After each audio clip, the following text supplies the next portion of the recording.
Du jour tout de suite et maintenant avec vous Pierre Blériot-Niémec. Alors Viviane Andrea, j'ai un cas sous la main, mais c'est un cas également qu'on peut étendre de manière générique. Ces jeunes filles dont les parents arrachent les grossesses des propriétaires et les attribuent à des hommes qui ont plus de moyens. Vous comprenez ce que je veux dire? Ah d'accord. Vous enceintez une jeune fille parce que vous êtes encore jeune, parce que vous êtes en situation difficile matériellement. Les parents savent que c'est vous qui l'avez fait, mais ils attribuent la grossesse à un autre monsieur qui est plus fortuné, qui est matériellement et socialement plus assis, pour que ça cause des problèmes plus tard. Au moment où ils prennent de telles décisions, ils se disent que c'est des unions qu'ils tissent. Mais très souvent, ces mariages qui n'aboutissent pas souvent ou qui ne font pas long feu, aboutissent à la séparation de la mère de l'enfant d'avec le faux père et, incidemment, du départ de l'enfant de ce foyer. Cet enfant-là est très souvent perdu parce que son premier père ne le reconnaît plus. On lui avait dit que ce n'est pas lui le père. Peut-être le père est allé faire une autre vie, une autre famille. Le nouveau père, sachant qu'il n'est véritablement pas le géniteur, au moment de faire partie la maman, fait partie l'enfant également. Et donc, c'est une situation qui commence à gêner dans beaucoup de couples. Ces enfants, on prend des décisions à leur place, bien évidemment, et des décisions sur leur vie. Des décisions qui sont lourdes de conséquences. D'accord. Merci beaucoup pour la dénonciation de ce jour, qui est donc un fait assez profond, n'est-ce pas, que vivent beaucoup, mais alors beaucoup de jeunes surtout, qui se voient souvent arracher leur grossesse, comme on dit souvent, parce qu'il faut le dire, les parents qui recherchent donc un meilleur avenir pour leurs enfants, pour leurs jeunes filles. Et j'ai quand même l'impression ce matin que la fille est doublement victime, parce que voilà, elle perd l'homme peut-être qu'elle aimait. Elle se retrouve avec un enfant qui n'aura peut-être pas son papa et dont l'éducation sera assez difficile. On parle parfois de pauvreté, de progression sociale. Bernard Ouna, quelle est votre position par rapport à cette dénonciation du jour? La dénonciation de ce matin de Blériot rejoint sa sagesse. La dénonciation de Blériot rejoint la sagesse. Vous voyez que j'avais raison quand je vous disais que les gens font les calculs pour manger. C'est de ça qu'il s'agit, le mangement. Un père qui voit un bersikinaire qui vient toquer à la porte que c'est moi qui ai enceinté ta fille. Et il calcule quelqu'un d'autre qui passe avec une jolie voiture en roue. Il dit non, moi je fais le choix d'attribuer la grossesse de ma fille à ce monsieur parce que lui au moins, il me garantit quelque chose de bien pour moi-même et pour ma fille. Donc on est dans un monde de plus en plus matérialiste, c'est malheureusement le cas. Même si lors de la dénonciation, je disais à Blériot qu'il y a des gens qui sont capables vraiment de faire du n'importe quoi pour survivre, même s'ils se transforment en laquais, en valet, en paillasson, etc.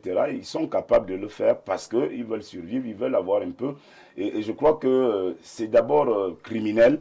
C'est d'abord criminel pour des parents sérieux. Ce sont des violences silencieuses. C'est des violences vraiment silencieuses qui font mal, qui détruisent, parce que vous ne pouvez pas décider de l'avenir. Non, d'abord de la parenté. Vous décidez de la filiation d'un enfant par rapport à vos petits calculs matériels. C'est vraiment sadique, c'est méchant, et moi je pense que c'est des parents dangereux qu'il faut dénoncer autour de nous. On voit ça tous les jours, mais malheureusement, comme je l'ai dit, le monde devient de plus en plus matérialiste. Les gens font trop de calculs maintenant sur tout. Même pour aller à l'église, les gens font des calculs. Les gens font des calculs sur tout et ça dérange, ça tue la société. Parce qu'un enfant, déjà, qui ne connaît pas son père géniteur et qui est amené à accepter un autre père comme père, vous voyez qu'entre l'enfant et les deux hommes-là, il est déjà perdu. Il est perdu là parce qu'il ne sait vraiment pas quelles sont ses origines. Vous savez que quand vous ne maîtrisez pas vos origines, il est possible dans la vie que vous soyez un raté, un perdu. C'est toujours bien de savoir d'où on vient. Vraiment, quand on connaît ses origines, je pense que c'est quelque chose qu'il faut dénoncer avec la dernière énergie. D'accord, merci beaucoup, parce que c'est quelque chose qui existe et qui peut entraîner ce que je vais appeler ce matin des mensonges intergénérationnels, parce qu'on a donc voilà, les enfants qui vont grandir sans connaître leurs véritables parents, qui est mon vrai père, et par la suite, ça crée beaucoup de déséquilibres. Ce matin, j'ai comme envie de poser la question, celle de savoir, est-ce qu'il y a moyen, parce qu'il faut le dire, c'est également causé par le manque de responsabilité. On a un parent qui va se rendre compte que l'homme qui a causé la grossesse, peut-être qu'il a même fui. Parfois, il nie c'est-à-dire les laménies, parfois il n'est même pas à même d'assumer, même s'il a la volonté. Du coup, les parents sont quand même tentés d'essayer d'aider leurs enfants à retrouver l'équilibre, très souvent psychologique, parce qu'une femme enceinte seule, quand même, c'est difficile. Est-ce que vous pensez qu'il y a moyen de responsabiliser les hommes, n'est-ce pas, lorsqu'ils provoquent des grossesses chez des femmes? Au regard des risques encourus face à ce que vous avez d'ailleurs appelé sur ce plateau mensonge intergénérationnel ayant pour conséquence majeure des éventuelles unions incestueuses. Vous voyez par exemple quelqu'un qui va épouser sa sœur sans le savoir parce qu'il s'était perdu, on avait trompé. Il y a lieu de penser comment faire pour remédier à ce type de dysfonctionnement sociétal. Parce qu'il est inadmissible que dans une société comme la nôtre et dans un pays, notre nation, nous soyons encore au niveau de voir un parent qui est incapable de s'assumer en tant que parent, simplement parce que la société a abandonné à elle-même. Les citoyens ne sont plus, sont à la merci du népotisme. Parce qu'il faut aussi noter, comme le grand frère Bliro le signalait tout à l'heure, si tu n'as pas un ami bien positionné quelque part, c'est difficile pour toi de te trouver un emploi. Si tu es mototaximan, il y a de fortes chances que ton enfant soit aussi mototaximan. Et c'est d'ailleurs pourquoi nous, au PCRN, nous prenons le Cameroun ou bien le citoyen au centre de nos préoccupations. C'est-à-dire, nous axons une politique qui permettra à chaque citoyen d'avoir une formation digne et de pouvoir s'insérer dignement dans la société afin de ne plus jamais avoir ce type de situation où un parent ne puisse plus véritablement s'assumer en tant que parent. Mais avant de finir, j'ai souhaité intervenir sur le sujet précédent, parlant des querelles au sein du RDPC. Sincèrement, ça ne dérange pas, bien sûr. D'accord, mais je pense qu'on est passé, Okay. Avec cette actualité. J'aurais aimé que prochainement on puisse nous donner aussi l'occasion de dire quelque chose. Merci, bon, on va continuer. D'accord. Voilà, merci beaucoup pour votre point de vue, cher voilà, invité. On va donc y aller avec justement toujours la dénonciation du jour. On a Serge qui va certainement donner son avis parce qu'on se rend également compte que les parents semblent ne pas, n'est-ce pas, trop s'attarder sur le côté psychologique de la mère célibataire qui se retrouve très souvent seule, dans un esprit de culpabilité. Très souvent, elle est isolée, le silence s'impose parce qu'après, on ne va pas afficher ses parents. Du coup, c'est un point à ne pas également négliger qui me pousse à poser la question. Est-ce que la société protège suffisamment les droits des jeunes mères? Une mère qui n'a pas le droit elle-même de donner son avis, n'est-ce pas, sur la paternité de son enfant, parce que le parent décide à sa place. Oui, merci Viviane. Le sujet est tellement digeste que je ne saurais rester tranquille. Alors, pour apporter ma modeste contribution, jetons un peu un regard.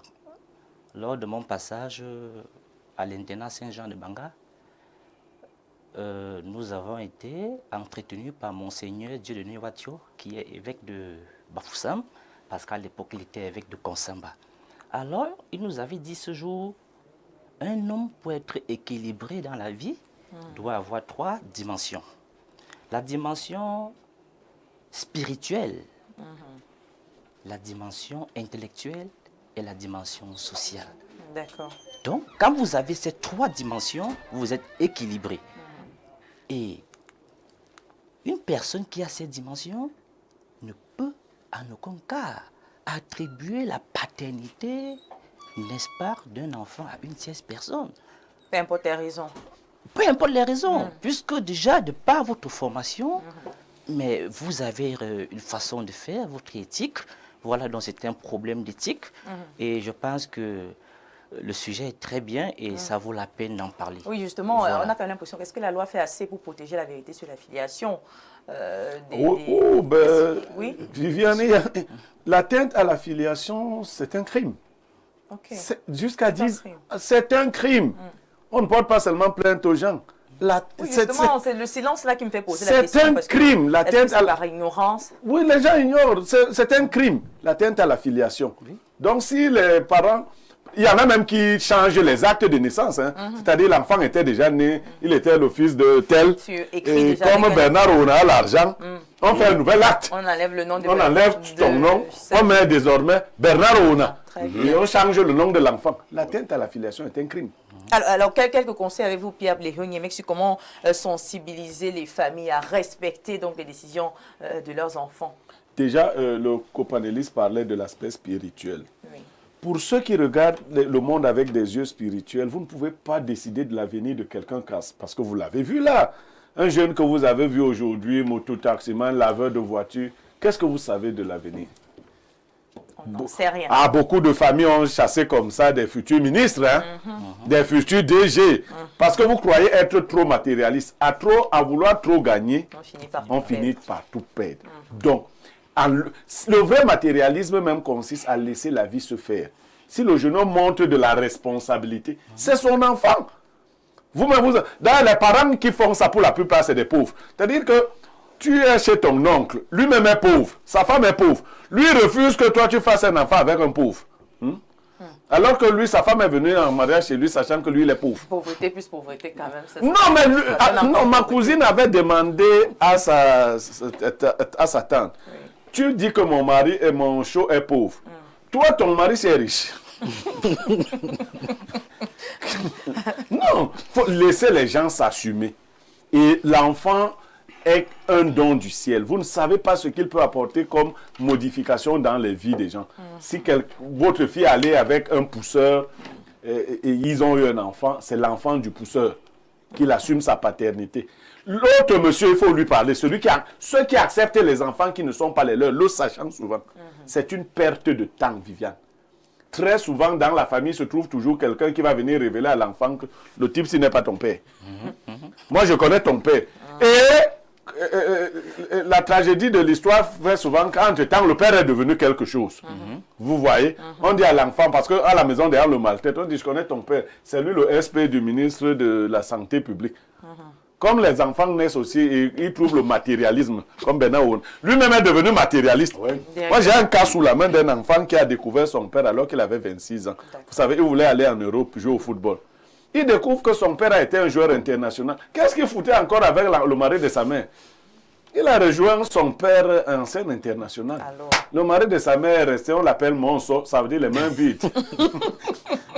C'est le nom qu'on donne aux gens qui prennent les enfants des autres. Tu finis par t'appeler Monso, c'est-à-dire les mains vides. Parce que l'enfant rentre chez son père. C'est son vrai père. Voilà. Donc voilà, merci beaucoup d'avoir évoqué ce sujet ce matin, Pierre Blériot-Niémé. C'est une situation que vivent beaucoup, mais alors beaucoup de familles. Il y a des hommes qui sont réduits au silence, ceux qui perdent donc leur dignité parce que vous arrachez quand même votre enfant, voilà, que vous reconnaissez, parce qu'il y a également des papas qui fuient, qui nient, qui abandonnent également leur paternité. Là, peut-être on est obligé, n'est-ce pas, de compléter le vide. Mais pour ceux-là qui connaissent très bien que, voilà, là, ce n'est pas moi et qui acceptent, voilà, d'une part, et ceux-là qui, voilà, se voient arracher leur paternité. Et il est important, n'est-ce pas, de savoir que c'est condamné par la loi, comme l'a dit Blériot-Niémé ce matin. Alors, on va prendre quelques réactions avant de poursuivre. Bonjour, Viviane Andrea Crush. Et bon début de semaine à vous. Merci. Pour la dénonciation, c'est un problème réel et il faut remettre en question la mentalité des parents et pas la fille, car elles sont généralement petites et naïves et voient les parents comme leur Dieu, et dit Porola. Ah, bonjour, bien dit mon père en costard. La vie, c'est le mérite et la responsabilité de chacun de nous. Le père en costard, ils sont tous en costard ce matin. Donc, je ne sais pas lequel de mes pères, vous pouvez voir là, tous en costard. Pas de Blériot. Bon, on peut parler de toi. Ou de Serge. Alors, bonjour à vous le plateau. Je crois que c'est une situation regrettable, mais qui à la longue peut se terminer de manière tragique. Bekale Meyo, Georges, depuis Libreville au Gabon. Merci de nous suivre du côté du Gabon. Bonjour à vous sur le panel. Yann Andrea ne détourne pas la dénonciation. Il s'agit ici d'une situation où le père reconnaît, on n'est même pas au courant, mais la famille décide d'attribuer la paternité à un autre homme plus fortuné. Parfois, c'est avec l'aval de la mère elle-même. Ces cas-là sont légion dans nos familles. Beaucoup de jeunes hommes ici subissent cette injustice. Plus tard, quand le jeune homme trouve une situation sociale stable, on lui attribue des enfants qu'il ne reconnaît pas. Sachez-le, beaucoup de personnes sont envoûtées, tuées dans les pratiques mystiques très facilement parce qu'elles n'ont pas d'origine solide et claire. Blaiseau. Alors, bonjour aux panélistes d'Espace Miné, bonjour les démineurs. Mon petit frère a fait les jumeaux avec une fille récemment, mais la maman de la fille a décidé de donner le nom des enfants au chef de leur village. C'est vrai qu'il n'a pas encore doté la fille, mais je trouve que c'est abusé de la part de cet homme. Bon, on aille voir avec le sujet. Bonjour Blériot, pardon, félicite Onana. Cela va beaucoup l'aider. Apporte-lui ton soutien. Bon, Onana. André, Onana. oui, mais attends, je vais... Non, non. Oui, le rapport. Non, non, il dit un truc, hein, j'en profite. Moi, je ne félicite pas seulement Onana, je suis un soutien clair d'André Onana. D'ailleurs, il a la chance d'être né un 2 avril comme moi, première chose, et je suis très proche de son grand frère Christian Onana. Je lui envoie des messages clairs de soutien. Il n'a même pas à s'intéresser à la brocante camerounaise qui essaie de le Il dit qu'il a encaissé 494 buts. Ah ben c'est bien. On a fait des comptes, C'est très bien. André Onana n'a pas joué le dernier match, vous savez. Dans les faits. Il a été remplacé. Oui. Et le gardien là, vous savez combien de buts il a pris? 4. Vous savez ce que les supporters de Manchester voulaient fuir. On les a arrêtés. On dit, restez là, vous voyez les buts comment ça entre. C'est la défense de Manchester qui a un problème. C'est l'équipe. Voilà, oui, ce n'est pas Onana. C'est l'équipe. Et les Ça gens... change pas quand même qu'Onana, il encaisse toujours. Mais un gardien, ça encaisse.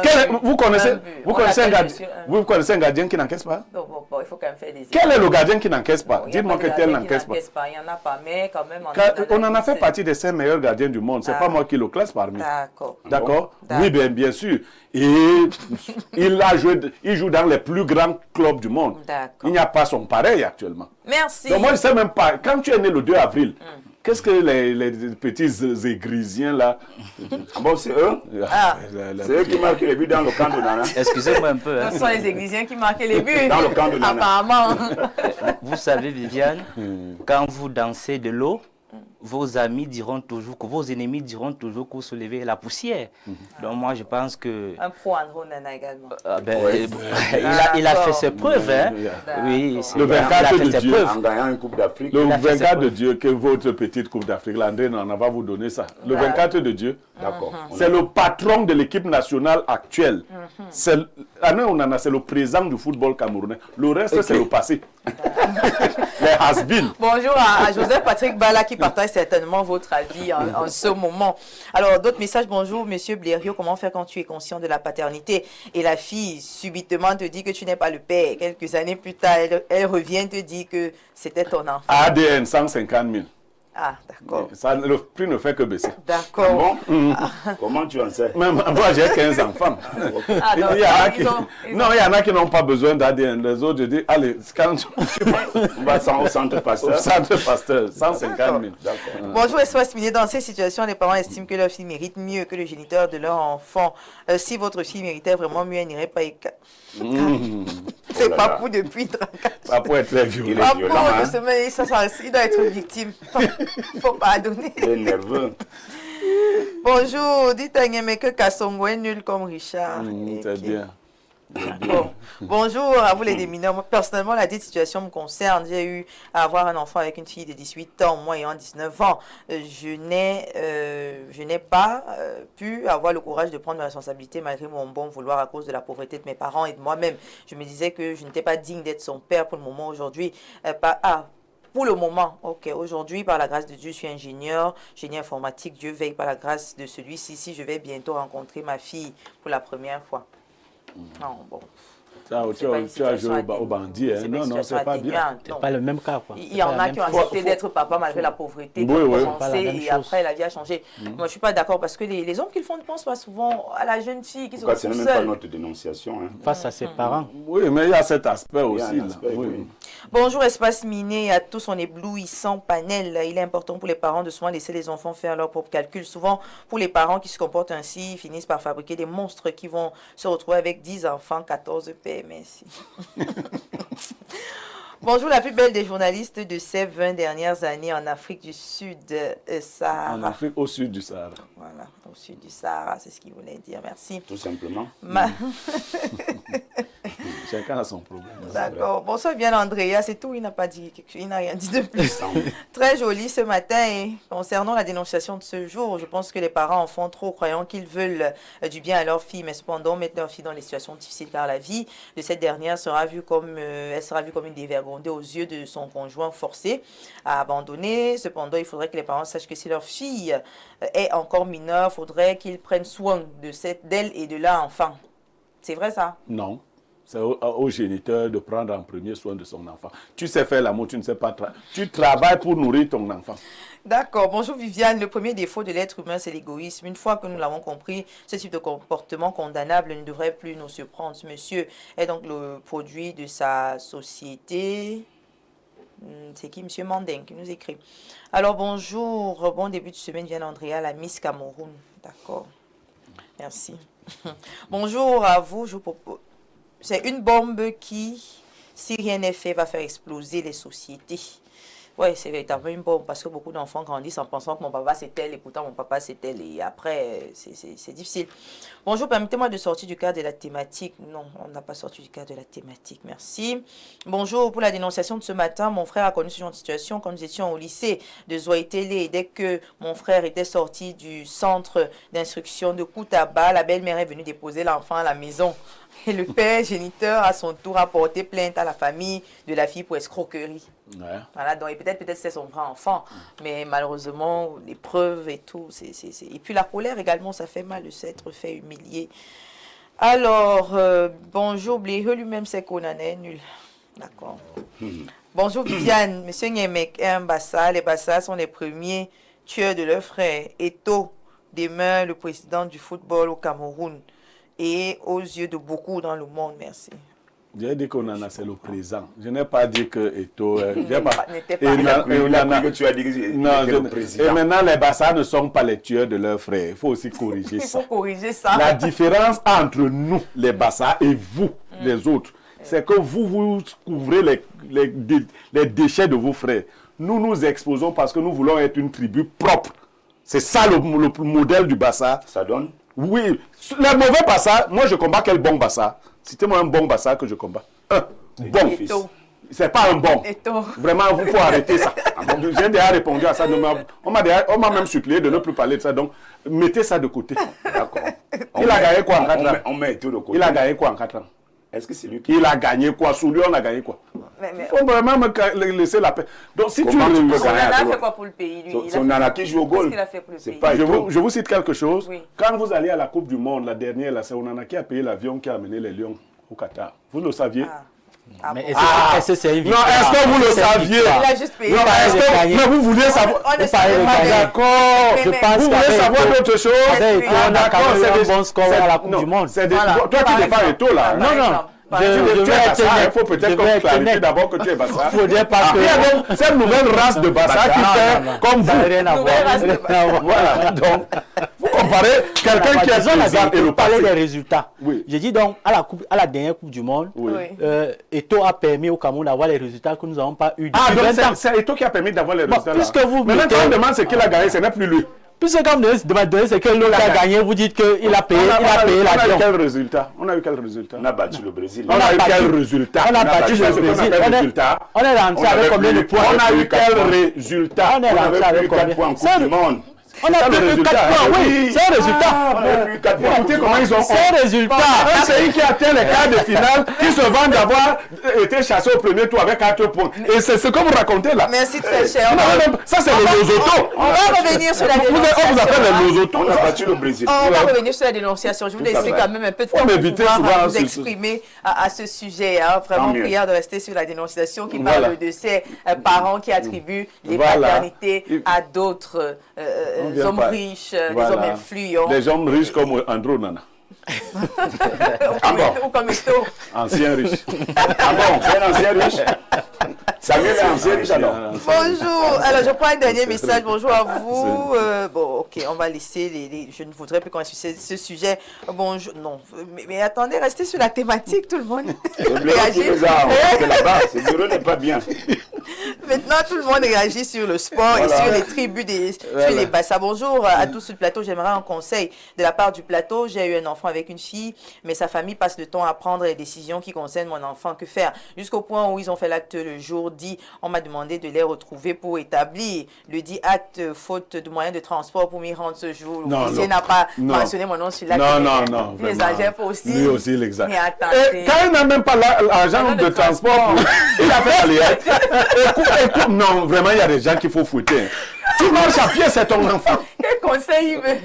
Non, vraiment, cherche l'argent. C'est compliqué. On viendra te donner l'enfant, cherche l'argent. C'est compliqué, vraiment, c'est très compliqué. Vraiment, la chute n'a pas été bonne. C'est-à-dire, on t'appelle quand même pour t'associer. Et tu n'as pas l'argent. Donc la belle famille devait lui envoyer l'argent. Bien sûr, pourquoi pas. Parce que comme il fait bien l'amour. Oui, c'est la fille qui devait plaider auprès de ses beaux-parents. Envoie l'argent de transport à notre show gala.